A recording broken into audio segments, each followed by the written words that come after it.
मुंबईत 36 दिवसात 82 मुलं बेपत्ता झाली आहेत अशी ही धक्कादायक माहिती समोर येते। या मुद्द्यावरनं मनसे अध्यक्ष राज ठाकरेंनी सरकारला खडे बोल सुनावलेले आहेत। लहान मुलांना कामाला लावणाऱ्या आणि त्याचबरोबर भीक मागायला लावणाऱ्या आंतरराज्यीय टोळ्या सक्रिय आहेत, तेव्हा रस्त्यावर भीक मागणाऱ्या मुलांची डीएनए तपासणी करा अशी मागणी राज ठाकरेंनी केलेली आहे। लहान मुलांना भीक मागायला लावणाऱ्या आंतरराज्यीय टोळ्या सक्रिय झालेल्या आहेत। सरकारची कारवाई स्पष्ट नसल्यामुळे हे प्रकार सतत होत आहेत। एनसीआरबी कडे फक्त पोलिसांकडे नोंदवलेल्या तक्रारी दाखवतात, प्रत्यक्षात किती प्रकरणं पोहोचत नाहीत तेही माहिती नाही।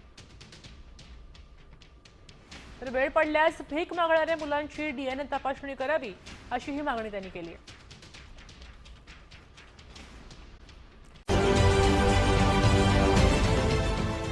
देश विदेशातील प्रत्येक घडामोडींचे लाईव्ह अपडेट मिळवण्यासाठी आता साम टीव्हीच्या सर्व सोशल मीडिया प्लॅटफॉर्मला लाईक, फॉलो आणि सबस्क्राईब करा।